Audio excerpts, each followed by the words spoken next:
Never mind, it's right there. All right, ladies and gents, we are ready to rock and roll today. We got a good show scheduled for you guys today. Turning your team into heroes and customers. How do we do that? Let's find out. Shut up and sit down. The Business Bros Podcast was created for you. Learn from the business professionals who come to share their stories. Find out what's working in business and social media, what's hot and what's not, straight from the mouths of successful entrepreneurs out there doing the real work. And now, welcome to another episode of Business Bros. Yeah, it's time. Him, will you do me a favor? Can you drop some heat? Here we go. All right, all you business pros out there. Before we jump into the show, just a quick reminder, as always, subscribe on whichever platform it is that you're listening to us on today. Give us a like, follow, subscribe, drop a review. Help other like-minded business owners find value from our awesome guests while we rise up in those podcast rankings. We'll sincerely appreciate every single one of you for it. And if you want to be a guest on the show, we'd love to have you on and learn from you as well. Go to www.businessbros.biz, schedule your time slot. Don't forget to follow us on all our social medias at Business Bros Pod. All right, everybody, we're so excited and honored to bring yet another incredible guest on the Business Bros Pod. Today's guest has worked with hundreds of entrepreneurs to reposition their businesses for success and dramatically increase growth, customer retention, and profit. To hear her clients say it, she's the Tony Robbins of outstanding business growth and success, and her results speak for themselves.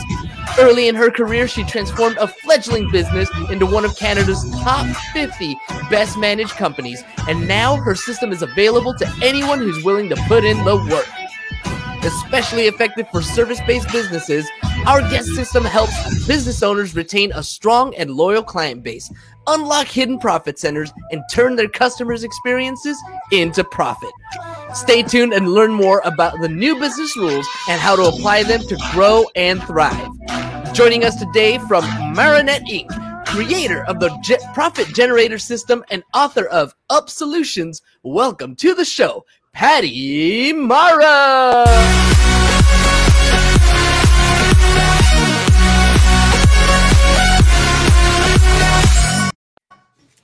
Full of energy, ready to roll, having fun. That's what we do on the podcast, ladies and gentlemen. All right, let's do this thing. Patty, welcome to the show.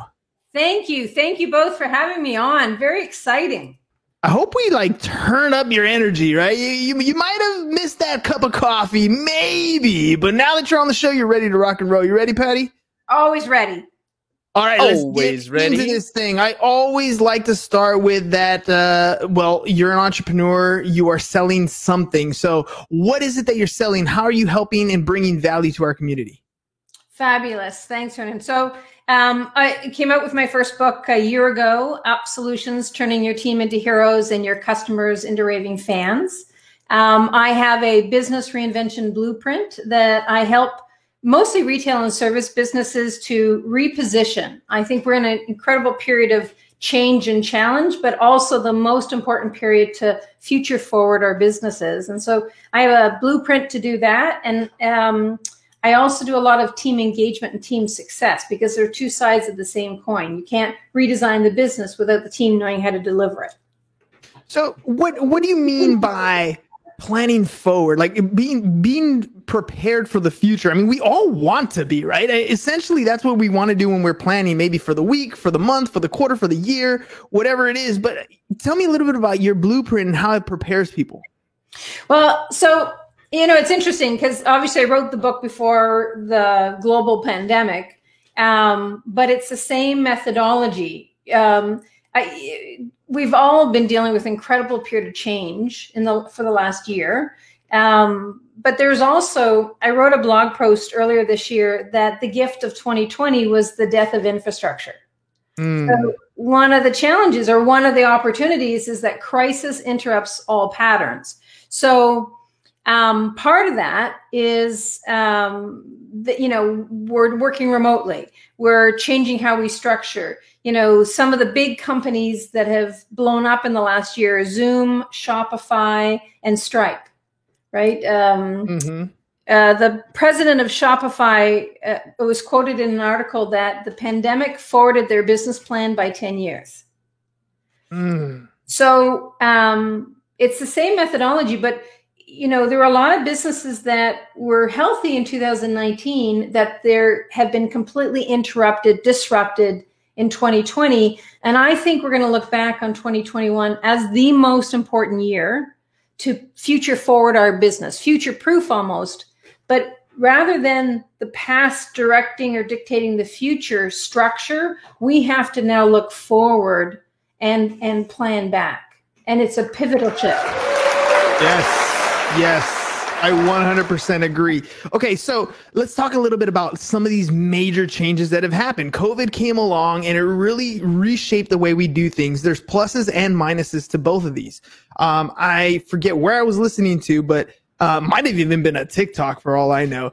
But it was somebody really saying that the idea of being able to hire a VA or somebody who is not in the US has become mainstream because there are people working from home. We found ways to be efficient without having to go into a physical office, without having to drive across town, 45 minutes in traffic one way, 45 minutes in traffic on the other way. A lot of time wasted. Our productivity is up.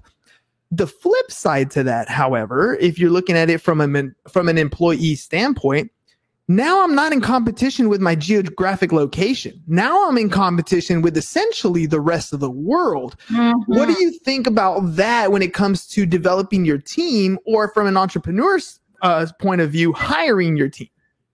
Yes, that's a really good point. Now, I'm going to say there's two sides to that to me. First of all, a lot of my businesses are brick and mortar, and I think we're in a brick and mortar renaissance. So they're still mostly, not all, but they're still mostly local based people when we're back in stores. However, you're right. We now have we've had a global marketplace, but now we're really looking at the global marketplace for hiring. I have team members all over the world. So I actually have for a while. But I'm going to say there's two pieces with that. I think this is part of its future forward thinking in your business. We have to question and rethink everything. And I think we need to do it from the point of view of who our customers are, what's important to them. And they've changed. It's changed in the last year. What assets do we have in our business? What solutions do we offer? And how do we position ourselves as a solution partner for our customers? And that may take a complete rethink of how we deliver what we do, whether it's a subscription model or, different marketing or whatever that is. And Hernan, you also added in with team members, because I think this is really important. And I think this is one of the challenges. I'm seeing a lot of team members and a lot of entrepreneurs in burnout right now, because it's so stressful. And the change is challenging. So, there needs to be a really pivotal shift of what are your talents and where do you want to offer them? So I think the opportunity for team members is also finding the right fit for them in a place that they're valued, appreciated, and their talent is able to be used. And it may look different than it did in the past. Mm-hmm. Yes, absolutely. When you're talking about team members and you're talking about stress levels, it kind of takes me back to that 2007, 2008 era where we put huge stress tests on big banks, right? What's up, Bonnie? On big banks and big corporations like insurance companies. There was a lot of stress tests. Did you have enough liquidity? Did you have enough? Did you make solid investments? We had the whole derivative market. I feel like in 2020, we're applying very similar stress tests, but to the small business owner, right? Mm-hmm. The small business owner let's face it, they got slapped. They took a couple shots at the beginning of 2020 and throughout 2020 where they had to make pivotal shifts. The stress that they had to endure during 2020 was huge. And you had to make some of these pivotal moves. When you're creating your blueprint for the future, how are we taking those stress tests into consideration? Yeah, it's a great question. One of the things, so I'm going to answer this on two points. One is I think I like to say I think we need to have grace with ourselves. I'm doing a Facebook Live interview on Thursday that we're going to talk about on recharging for entrepreneurs. It's like you cannot be creative, and this period of time requires creativity. You cannot be creative if you're tired, if you're burnout. You're going through the motions. It's costing you money. You can't do it. So I think we need to have grace for ourselves. We need to have recharge time. We need to back off, let our brains recharge, come back at it fresh. So that's it. And, for business owners, really paying attention that's also true for your teams. Like that's, your team, people are working from home. If they don't have a designated home office, it's like anyone working from home, I would like to see that it's in a designated space, that when you're finished for the day, you close it off and you don't see it. It doesn't cross your mind, because you have to have still, family life, home sanctuary, recharge time, and not feel like you're working all the time, or it's interfering or bleeding over into everything. Or you have those kids that run around in your background, or the cat that hops on the keyboard, or you have all kinds of different things that could be distracting. We've kind of grown accustomed to them, right? Well, the fun part have been the people standing up with shorts on, or pooping TV, analysis in the background. Yeah, no, absolutely. But you also talked about stress tests for a business, and I think that's absolutely true. The first thing I did last March was pick up the phone and start calling clients and friends that are entrepreneurs. How are you doing? What's going on? And when I talk to people, and I talk to people that were 100% like multi-million-dollar companies, two come to mind. One is an event staffing business. There are no events. Mm-hmm. And the other is a photography business. There's no in-person photography.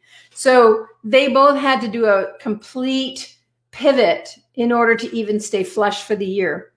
And then I've got other entrepreneurs that I know that they've excelled this year. They've literally grabbed the bull by the horns, and they've used this as an opportunity to literally take over their competition, because their competition's not adjusting.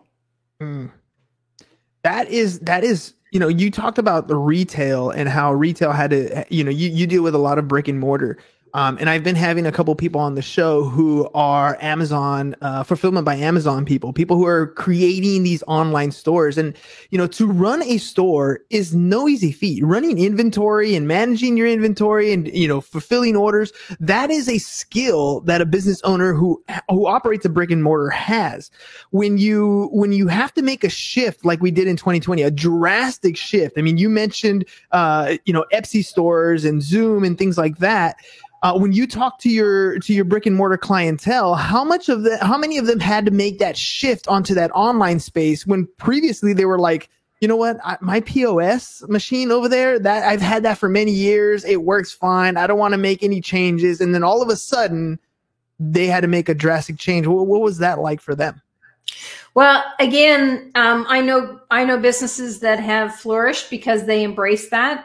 A good friend of mine has a pet food boutique, and she actually launched her second location in May during lockdown, to incredible success. I mean, she had it be fun. We'll deliver to your door. But they spent the month of March adding Shopify to their website and putting all their inventory online. And they immediately came out. They're very active on social media. They're very responsive. They're very approachable. And, they found out what people were worried about and just kept coming out. We've secured supply. We're not going to run out of food. They offered free delivery for the first time ever. And it's a pretty wide area because they're in a small town. They offer curbside delivery that you can order online. You can call the store. I mean, they made it easy. And by contrast, one of my absolute favorite stores, I'm an equestrian. I've been a horse person since I was a child. And one of my favorite stores is a local tack shop. And it's, it's a 50-year-old business. And I love it. I mean, I could just, spend every day in there. And they're really struggling. And, their website's horrific. You can't find, I can't find products on their website that I know they order. I've ordered something in the beginning of April and I still haven't got it. I mean, it's they have not adjusted and they're struggling. So it's I think every business right now, especially brick and mortars, but every business needs to think as a hybrid. And when I mean that, you need different channels of reaching your customer base. And the answer to the question of what channels do I need is, how do I make it easy for my customers to engage with me, for me to provide value, and to make it easy to buy from me? Those are solid questions, very solid questions. Because, I mean, one of the products that we offer is we create content for businesses, because there's so many of them that for the longest time, they're like, I don't need an Instagram. I don't need a Facebook. We have foot traffic. We're fine. Today is not the same as it was, a year ago prior to COVID. And you talked about some of those that transitioned well and some of them that haven't transitioned well. Are they accepting it now? Are you seeing that more and more people are like, okay, yes, I do need to have an online presence. Yes, I do need to post on social media regularly. Yes, I do need to tell people that we're still here. We exist. We didn't fade away with COVID. Yes. And I'm certainly seeing the recognition that they need it. And quite frankly, most of them need someone to do it for them. So what you're doing is fantastic, because they need a strategy. They don't know, unless there's someone, unless they have someone who's like 20 on their team and does TikTok videos. And, most of the business owners are like, cross-eyed. So, but they need a strategy, and it's all around communication, connection, building relationships, and being front and center. And, they used to have to advertise on newspapers, and it was actually more complicated, but it's teaching a new medium to people that aren't used to it. And it is essential. Yeah. Our live studio audience really loves it, by the way. But the essentialness, you're absolutely right, is absolutely vital in creating a strategy, or at least being visible, right? Because, we always talk about, when we talk to clients, it's 4 stages that we learned early on. You're invisible. Nobody knows that you are doing business. You either used to be brick and mortar and nobody's gone out, so you've become invisible, or you're just starting now, you're invisible. You need to become visible. That comes with creating content, posting on a regular basis. You're going to get better as you go. If you want to do it yourself, but do it, right? That's the key there. Fine. And then I'll do it myself. Exactly, Thanos. That's exactly what I'm talking about. Avengers, yes. Yes. So once you've done it, you become visible. You do it consistently. People know you're there. They know you and where to find you. They know what you're about. You're credible. And that's when you become profitable again. That's when things start to move in that direction that you want them to, because people actually know you exist. You're creating your own foot traffic. And I remember my very first business, and I'm going to age myself here, but we used to advertise in the Yellow Pages, right? For those of you who don't know what that is, it was basically Google in a book. That's how it worked back then. A big yellow book, and you can Google any business that you wanted to, but you had to look, you had to flip some pages. And by the way, that's where AAA comes from, because it was AAA, it was at the beginning. That was the whole point of doing things. A little history lesson there. But that was how we did it. We didn't have the ability to distribute our message very far. Whereas today you have the ability to distribute, and you lack the content creation. You lack the creative part. What do you think about what's going on in people's point of views? Those who have brick and mortar, maybe they come from my generation where we did advertise in the penny savers and Yellow Pages and newspapers. Absolutely. And you said, I think, Hernan, you said something that's really important, the visible. Especially for brick and mortar. Well, it's true for online too, but brick and mortar businesses, what was true with a brick and mortar is you had a storefront and you waited for people to walk in the store. Mm-hmm. And that's no longer enough. Everybody, even if we want to shop local, everyone researches online first before they go in. And if you're not online, you're not coming up in their research. And you can't just wait for customers. So if the customer comes in, it costs a lot of money to acquire a new customer. When you've got one, when somebody comes in and does business with you, you need to be focusing on what's the relationship and how do you build it so that you have repeat business. We have to shift from thinking transactions to relationship. So the visibility, the fact that you're in front of people, that you're building an audience, but you're staying in communication. And that's essential. And then you can give people little triggers for why to come back, or what's new, or how to solve something, or how to fix something. You can build your expertise, but you have to be out there first. 100%. And the great thing is, when you're creating content, you are creating a long tail effect. And this is something I learned from Gary Vee, a few years ago when we started the podcast. That strategy of, it's not even a strategy. That tactic that people have when they want to do something, they Google it and figure it out. I've used that as my marketing ploy. When I sit down with a prospect who's going to sell their home, and I know I'm competing with other agents, it's very easy for me to say, you know what? Google their name real quick. Look what comes up. Google me and see what comes up. You want the agent that's going to give you the most exposure, and Google is probably the best indicator of that exposure. And I win hands down because I have 3 years worth of podcast content, small clips, Instagram, Facebook, Twitter, all those different things. And at first it was really awkward to do, but now it's paid off. When should people start creating content for their small businesses so that they have a strategy in place? Yeah, I love what you just said. Now, the time to start is now. And even if you think, oh, I wish I started last year, I wish I started no, the time to start, if you haven't started, start now. And what you just said as an example, when people Google you, is a perfect, because what you're doing is you're building. And so everything you do from now on builds. And maybe it takes 6 months to get enough connections to start building an audience, but the time is now, because it's going to take 6 months regardless. That is so powerful. That's so true. All right. Well, what about the people who are just getting into business today? And maybe they've gotten into business during COVID because they had all this extra time, and maybe their job let them go. They didn't know what was going to happen next. So they ventured into becoming an entrepreneur. What kind of advice would you give to them? Maybe they're developing their team. Maybe they're trying to go at it solo. What would you say to them? First of all, I think this is, again, we're going to look back on this period of time as the most important time to pivot and future focus our business, which also means it's the most important time to start a business.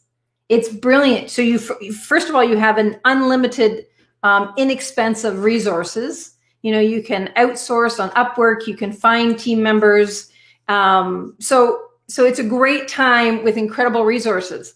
My advice is go out and talk to people you want to work with, and just find out what's important for them. What are their challenges? What are they excited about? What are some of the capability they've already got in place? And what would be a solution? What could you create that would be a solution? Your talent applied to their issues. What would be that solution? And that's what I would build a business around. And Hernan, if I can just give an example, I read this great article today, and it was a New York Times article. Restaurants fought for COVID survival with some tech helpers. So there's this new business, and they're offering restaurants help. They've got a subscription. They help restaurants and bars create subscription boxes for their clients, and it's inexpensive, and it's taken off. And it's literally going to change for restaurants and bars coming out of past COVID, past pandemic. But it's an example of somebody saw a niche that they could fill and make other businesses better, be a resource that the return on investment is huge. And so it's literally a no-brainer, and it's blowing up. Subscriptions for my favorite bar, especially when you're doing like craft beers. I mean, that'd be kind of cool to get, specific types of beers from your favorite breweries to come over on a regular basis. Genius. And a lot of times they just need help setting it up, right? Getting it, whether it's permits or licensing or whatever, shipping, whatever they need to get it done. That's usually where that niche happens. There's a problem. There's something that you want. And chances are, if you want it, there are other people who want it too. You solve the problem. That's where an opportunity happens. That's where business takes off, or at least initially. Patty, you got scrolling across the screen, you got pattymorrow.com/businessbros. Can you tell me what kind of resources people can find on your website? Absolutely. So first of all, you can find information on my website, but that particular page is set up with resources. And first of all, you can buy my book. If you're interested, it'll tell you where to buy the book. And if you scroll down, I've actually put a tool, the Touchpoint Scorecard. And this is a tool. One of the essential skills these days is to really understand the experience you're creating. And so look at your business from your customer's perspective. So the Touchpoint Scorecard is a tool, very simple tool to help you do that. And there are different types. It's all the same tool, but we've got different sample copies. So choose the one that's most relevant for your business. And there's a short video showing you how to use that. So, well, tell me a little bit more. So the video will tell me how to use it, but let's assume we go through it and we have some sort of results. What kind of results are we going to get? How can we use that information to plan our future? Well, great question. So most of it will be very simple. One of the things is there's a lot we take for granted in our business. And so the first thing you're going to do is identify all the different touch points, the points that customers interact with your business, and then evaluate each touch point one at a time. What is the experience from 1 to 10? 1 being the worst, 10 being the best. And as soon as you give yourself a rating, now you are evaluating, because the question is, what are you doing well, and what are improvement ideas? And one of my favorite examples is, especially in stores, if the receipt. You purchase something, you walk out of the store and you have a receipt. Well, there's functional information that has to be on that receipt, but it's the last thing you get as you walk out that store. That receipt should reinforce the value and what you love about that store. So it should have certainly a logo, an image, a descriptive byline of the value, hope to see you back soon, whatever that is, as well as all the functional information. So make sure that each touch point, you're reinforcing the value that your business provides. It sounds like, and correct me if I'm wrong, it sounds like you're helping the business owner really understand what the customer is looking for. Because oftentimes we get into this whole idea of, if you guys have ever read Michael Gerber's E-Myth, right? We think because we're the best plumber out there that we can create a business no problem. And maybe, everybody does, a lot of people do need plumbers, but whatever your idea is doesn't necessarily mean that your concept translates to a marketable product or service. And so what it sounds like you're doing on with your touch points is you're really evaluating the value that you're going to bring to the marketplace. Did I hear you correctly? Absolutely. And at the same point in time, you're developing that skill set of looking at your business from your customer's perspective. It's also a good one to do with your team because you're developing that ability. Yeah, you know what? That's absolutely true. Your team oftentimes, and here's my own personal problem with teams or with employees is I don't see myself as a good manager. And I think it really comes down to having some of these core things like your touch points so that we can focus our attention on. Not being a good manager doesn't mean that you can't become better, that you don't learn from what you're doing. Every single day that we have our own staff meetings, we have our own team meetings. I talk to my VA every day. I'm learning as much as they are. I'm learning to lead as much as they're learning to follow instruction. So when you have opportunities like what Patty's offering here at pattymorrow.com/businessbros to go and figure out some of these value points, you might not quite feel like you need to, but maybe your team does. Maybe your team, what you think you're saying to your employees isn't the same thing as what they're hearing. And so if you can put yourself in these kind of positions where everybody's on the same page, you're going to see a huge difference. What do you think, Patty? You agree? 100% agree. Well put. Brilliant. Awesome. All right. Well, Patty, I've had a ton of fun getting to know you here. I know you're in Canada, and I want to thank you for coming on the show. I want to make sure, and I got this from James. James, by the way, I got this from you. I want to make sure that I got every little bit of piece of information from you. So is there anything that you want to leave the audience with, or maybe something I didn't ask that you would want to talk about? The only thing is, just to kind of sum up, is that I think we're in the biggest opportunity of our lifetimes. As entrepreneurs, this is it. And I think we'll look back on 2021 as the pivotal year. Either you're future focusing your business, you're making that pivot and you're figuring out what's the next 10 years, what's the opportunity, or people are going out of business. So I think this is the pivotal year. Have grace with yourself going through it, engage with other people. You don't have to do it on your own. And reach out to experts. I mean, find people that really help you create a better business. Yes, well said, well said, well said. All right, ladies and gents. Whoop, probably not that one. On to something a little funner right there. How about this? There we go. All right, ladies and gents. Thank you very much for coming on the show today, Patty. Really appreciated you taking the time to teach us about learning the values in our own business, about identifying with our customers, because we as business owners, we don't always know what our clients are thinking, what our customers are thinking. But if you can figure that out, your messaging, your marketing, everything you do in your business is going to get a lot better. Patty, thank you very much for coming on the show. Hernan, what a pleasure. Thank you so much. All right, ladies and gents, we'll see you guys mañana. Have a great rest of your Tuesday afternoon. Peace out, y'all.